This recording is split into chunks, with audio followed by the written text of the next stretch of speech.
هذا الانسان يسميوه جيفري إبستين، ملياردير امريكي.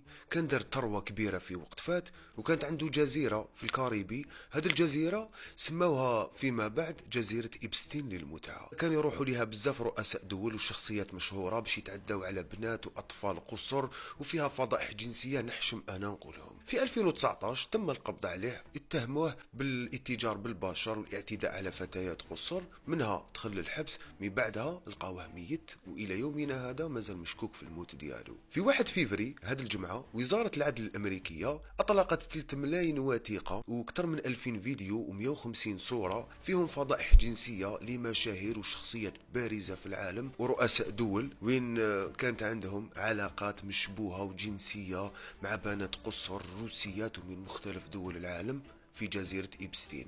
وكاين دي زيميل اللي اكتشفتهم وزارة العدل الأمريكية وبينتهم للناس ما بين إبستين ودونالد ترامب اللي راه متهم بالاعتداء على فتيات قصر. وبعده كاين بيل جيتس اللي لقاو محادثات بينه وبين جيفري إبستين، كان يطلب منه انه يعطيله مضاد حيوي لانه مرض بسبب العمليات الجنسية اللي كان يديرهم مع بنات قاصرات روسيات. وهذاك المضاد الحيوي كان يطلب من إبستين يعطيه له باش يعطيه لمرته بالتخبيه، لانه بيل جيتس مرض جنسي خطير. والاخطر من ذلك هذه الوثائق كشفت انه جيفري إبستين عنده علاقه بالموساد، وبينت انه في وقت فات إبستين اللي كان يدعم فيه هي جمعية خيرية معروفة في العالم تابعة لعائلة روتشيلد. كانوا هما اللي يدعموا فيه بالأموال، وكيعرفوا اسم الحساب البنكي ديالو كان اسمه بال، والترجمة تاعو بالعربية هي بعل. هذا الاسم تاع الشيطان كنعاني، كان موجود قبل ظهور الإسلام، ومن الطقوس ديالو هي التضحية بالبشر. وهنا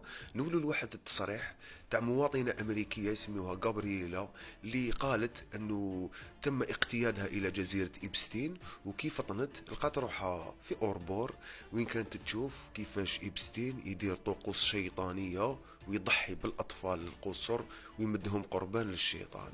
بعدها هذه الطفلة اختفت وما زادتش بانت. هذه الوثائق تسربت في وقت حساس جدا، وين إسرائيل بدأت القصف على غزة، وهما راهم في معاهدة السلام اللي يتبناها دونالد ترامب للمرة الثانية، وفي وقت اللي ترامب تردد انه يقصف ايران وما حبش يدعم الشيء اللي قالته اسرائيل. دونالد ترامب اليوم حصل ما بين جيفري إبستين والملفات ديالو اللي مازال تتبع فيه، ولا انه يقصف ايران بدعم من الكيان الصهيوني. هذه الفضيحة هزت العالم بأكمله، لأنه بزاف ناس وشخصيات مشهورة طاحت أسمائهم في هذه الوثائق، منهم حتى رؤساء وأمراء دول عربية. ولكن الحاجة اللي لازم ننتبه لها أنه هذه الأسماء اللي خرجت في فضيحة ملفات إبستين هي ماشي شرط مدانة ولا متهمة، لأنه من هذه الأسماء كاين شهود وكاين مدانين وكاين متهمين وكاين اللي ما عندهمش عليهم أدلة جنسية ولا أدلة يدانون بها. والأمر اللي حيرني أنه هذا وش داه لجزيرة إبستين، وعلاش كاين ملفات تبين أنه هذا الإنسان